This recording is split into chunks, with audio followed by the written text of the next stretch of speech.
CPM এর party office ভাঙচুর, কারা ভাঙচুর করলো সন্দীপ? দরজা একেবারে ভেঙে চুরে খান খান।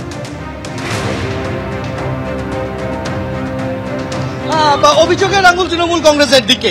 একেবারে বিজয়গড়ে যে গণনা কেন্দ্র, সেই গণনা কেন্দ্র থেকে 300 মিটার দূরে, অর্থাৎ যে জায়গায় পর্যন্ত ব্যারিকেড করে দেওয়া রয়েছে, যে জায়গা পর্যন্ত, যে জায়গার পরে আর কারোর যাওয়ার অনুমতি নেই, সেই জায়গায় তৃণমূল কংগ্রেসের কর্মী সমর্থকদের জয়োচ্ছ্বাস, তাদের মিছিল, সেই মিছিল চলে আসে এবং অভিযোগ যে সেই সময় পুলিশের উপস্থিতিতে, পুলিশের সামনে এই ভাঙচুরের ঘটনা ঘটেছে। তুমি দেখতে পাবে যে তৃণমূল কংগ্রেসের কর্মী সমর্থকেরা তারা এখানে তারা স্লোগান দিচ্ছেন, তারা উচ্ছ্বাস প্রকাশ করছেন এবং এবং এবং এবং গোটা বিষয়টাই হচ্ছে সিপিআইএম এর দলীয় কার্যালয়ের সামনে।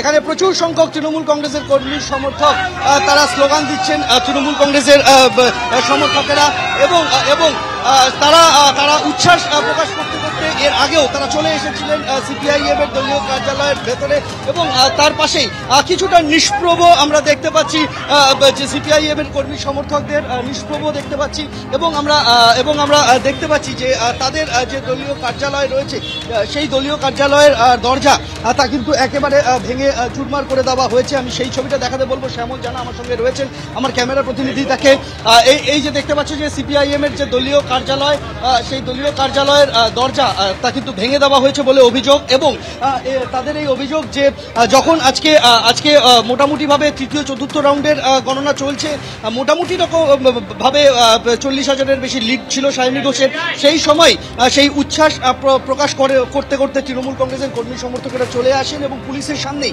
ভাঙচুর করা হয়েছে বলে অভিযোগ। আমরা দেখতে পাচ্ছি যে এখানে এইভাবেই কিন্তু ভাঙচুর করা হয়েছে এবং ভাঙা অবস্থায় পড়ে রয়েছে এই পার্টি অফিসের দরজা, ঢিল ছোড়া হয়েছে বলেও অভিযোগ এবং আমরা দেখতে পাচ্ছি যে সেই ঢিলে কাজ ভেঙে গিয়েছে দলীয় কার্যালয়ের এবং সেই সময় এখানে প্রচুর সংখ্যক সিপিআইএম এর কর্মী সমর্থক তারা জড়ো হয়েছিলেন এবং তাদের সামনেই এই গোটা ঘটনাটা ঘটে।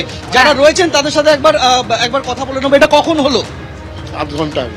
কি করে হলো ঘটনাটা হলো, আমাদের কমরেডরা এখানে দাঁড়িয়েছিল, আমাদের এখানে টিভি দেখছে, সব কমরেডরা এখানে রয়েছে, বিভিন্ন জায়গা থেকে এসছেন, সেই দাঁড়িয়েছিল। হঠাৎ করে এখান থেকে যখন একদল গেল, হুলিগানস তৃণমূলী বদমাইশরা গেছে, উল্টো দিকে পুলিশ নিষ্ক্রিয় অবস্থায় দাঁড়িয়েছিল, তার তখন ঢিল ছুঁড়ে গেছে, এখানে কাজটা ভেঙেছে। তারপরে আবার আমরা দেখতে গেছি কি ভেঙেছে, ওখান থেকে আবার ওরা ব্যাক করে এসে আমাদের একদম অসভ্য গালিগালাজ করেছে। গালিগালাজ করতে করতে এসে আমাদের ধাক্কা দিয়ে ঢুকিয়ে দিতে, আমরা দরজাটাকে মানে ভেতরে কমরেডদের ইয়ে করার জন্য দরজাটা বন্ধ করেছি। তারপরে দরজা ভেঙে, লাথি মেরে ভাঙার পরে আমরা যেই বেরিয়েছি, পুলিশকে বলতে গেছি, পুলিশ নিষ্ক্রিয় অবস্থায় দাঁড়িয়েছিল। তারপরে আমাদের দুজন কমরেডকে এমন মার মেরেছে, তার মধ্যে একজন খুবই সিরিয়াসলি, তাকে হসপিটালাইজ করতে হয়েছে, তাকে এখনো হসপিটালে আছেন। এই গোটা ঘটনাটা পুলিশের উপস্থিতিতে পুলিশের সামনে হয়েছে বলে তারা অভিযোগ করছেন এবং আমরা দেখতে পাচ্ছি যে পুলিশও মোতায়েন করা হয়েছে এখানে সিপিআইএম এর পার্টি অফিসের বাইরে।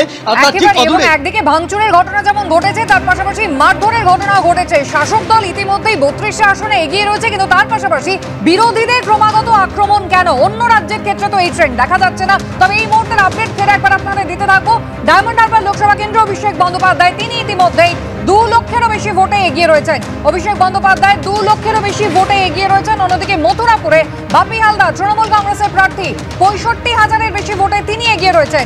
বসিরহাট তৃণমূল কংগ্রেস প্রার্থী হাজি নুরুল ইসলাম তার নিকটতম প্রতিদ্বন্দ্বী রেখা পাত্র থেকে 1,42,000-এরও বেশি ভোটে এগিয়ে রয়েছেন। সন্দেশখালী বিধানসভা কেন্দ্র কিন্তু এগিয়ে রয়েছে তৃণমূল কংগ্রেস। বহরমপুর, যেখানে কংগ্রেসের প্রার্থী অধীর রঞ্জন চৌধুরী 5,000-এর বেশি ভোটে তিনি পিছিয়ে রয়েছেন, এগিয়ে রয়েছেন তৃণমূল কংগ্রেসের প্রার্থী ইউসুফ পাঠান। ঘাটালে দেব এগিয়ে রয়েছেন তৃণমূল কংগ্রেসের প্রার্থী, 37,000-এর বেশি ভোটে দেব এই মুহূর্তে এগিয়ে রয়েছেন। বিষ্ণুপুরে 17,000-এর বেশি ভোটে এগিয়ে রয়েছেন বিজেপি প্রার্থী সৌমিত্র খাঁ, তার নিকটতম প্রতিদ্বন্দ্বী তৃণমূল কংগ্রেসের সুজাতা মণ্ডলের বিরুদ্ধে।